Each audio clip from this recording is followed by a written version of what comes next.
बिहार में इन दिनों विधानसभा चुनाव की गहमागहमी देखने को मिल रही है। बिहार में जनरली चुनावी समीकरण जातियों पर ही डिपेंड करता है। राज्य की राजनीति में कौन सी जाति किसके साथ है, इससे ही पता लग जाता है कि चुनाव में पलड़ा किस पार्टी का भारी है।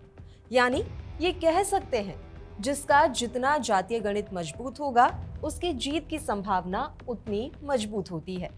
इन सब के बीच बिहार में चुनाव एक ऐतिहासिक मोड़ पर भी खड़ा है। वजह है चुनाव से पहले वोटर लिस्ट का रिवीजन, जो सवालों के घेरे में है, और इस बारे में हम आपको अपने इस वीडियो में पहले ही बता चुके हैं। और दूसरा है कास्ट सेंसस। बिहार विधानसभा चुनाव के बीच पीएम मोदी ने बड़ा दांव खेलते हुए जाति आधारित जनगणना कराने का ऐलान कर दिया था। ये फैसला भी बिहार में जातिगत समीकरणों पर आधारित राजनीति को नया मोड़ दे सकता है, जिसके बारे में आप हमारे इस वीडियो में देख सकते हैं और समझ सकते हैं। तो कुल मिलाकर आज के इस वीडियो में हम आपको बिहार की जातिगत राजनीति और समीकरणों के बारे में बताने जा रहे हैं। कौन सी जाति का वोट किस पार्टी के साथ है और किसका पलड़ा भारी है। एनडीए, जिसमें जेडीयू, बीजेपी, लोक जनशक्ति पार्टी रामविलास और हिंदुस्तानी आवाम मोर्चा शामिल है। 2024 के लोकसभा चुनावों में एनडीए ने 40 में से 30 सीटें जीती।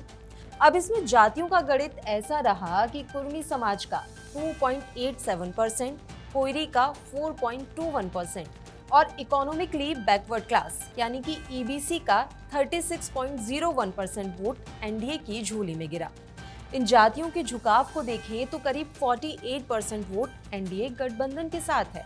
वैसे बीजेपी दावा भी करती है कि दूसरे छोटे समूह की ईबीसी जातियां भी एनडीए के साथ जुड़ती हैं, जिससे उसकी संख्या 55% हो जाती है। अब बात आरजेडी के महागठबंधन की कर लेते हैं। महागठबंधन, जिसमें आरजेडी, कांग्रेस और वाम दल शामिल है। इन्हें यादवों का 14.27%, मुस्लिमों का 17.7%, हरिजन 5.26%, पासी 0.98% और मल्लाह का 2.60% सपोर्ट मिला हुआ है। इन जातियों का वोट जोड़ें तो लगभग 40.81% मतदाता इंडिया गठबंधन के साथ है।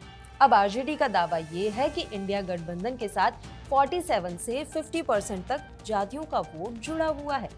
इंडिया गठबंधन रामविलास पासवान के भाई पशुपति पारस को भी साथ लाने की कोशिश में है, क्योंकि पासवान वोटर्स की जनसंख्या 5.3% है और इसमें चिराग पासवान की पकड़ सबसे ज्यादा मजबूत मानी जाती है। लिहाजा पशुपति पारस को अपने गठबंधन में शामिल कर इंडिया गठबंधन एक बड़ा दाव खेल सकती है। अब एक हकीकत ये भी है कि बिहार में हुए कास्ट सर्वे के बाद जाति और हालात दोनों बदले हैं।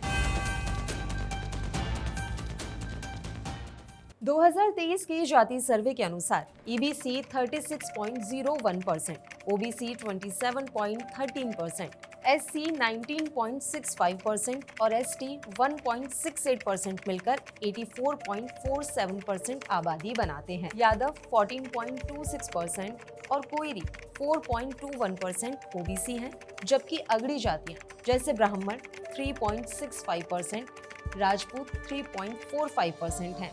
नीतीश की लव कुश रणनीति ने कुर्मी कोयरी गठजोड़ बनाकर आरजेडी के मुस्लिम यादव आधार को चुनौती दी। वैसे ये चुनौती 2024 के लोकसभा चुनाव में उतनी भी सफल नहीं हुई जितनी नीतीश को उम्मीद थी, और ये बात एनडीए के पहले ही समझ में आ गई थी। इसलिए माना जा रहा है कि पीएम मोदी ने पहले ही कास्ट सेंसस की बात कहकर एक बड़ा दांव चल दिया था। बात ऐसी है कि पीएम मोदी के इस फैसले ने राहुल गांधी और तेजस्वी यादव को बैकफुट पर ला दिया है, जो लंबे समय से जाति जनगणना की मांग को अपना मेन मुद्दा बनाए हुए थे। इसके अलावा ये फैसला बिहार में ओबीसी और ईबीसी वोटर्स को साधने की रणनीति का भी एक हिस्सा है। पिछले 2 दशकों में बीजेपी ने यादव मुस्लिम समीकरण से हटकर अति पिछड़ा वर्ग यानी ईबीसी में अपनी पकड़ मजबूत की है। जाति जनगणना का वादा इन वोटर्स को ये संदेश देता है कि केंद्र सरकार उनकी हिस्सेदारी भी पक्का करना चाहती है। इससे नीतीश कुमार की जेडीयू, जो ईबीसी वोटों को साधती रही है, उसे भी मजबूती मिल सकती है। तो इस तरह से देखा जाए तो 2025 का चुनाव बिहार के भविष्य की परीक्षा है। एनडीए की स्टेबिलिटी, महागठबंधन के वादे और जनसुराज की रिफॉर्मिस्ट अप्रोच की आपस में लड़ाई होगी। वैसे तो जातिगत गठजोड़ वोटर्स को हमेशा से इम्पैक्ट करते रहे हैं, लेकिन इस बार जॉब एंड इंफ्रास्ट्रक्चर डिमांड एक बदलाव का इशारा जरूर कर रही है। आपको क्या लगता है, हमें कमेंट करके बताइए और इसी तरह की और भी वीडियोस को देखने के लिए लिट्टी चोखा को सब्सक्राइब कीजिए।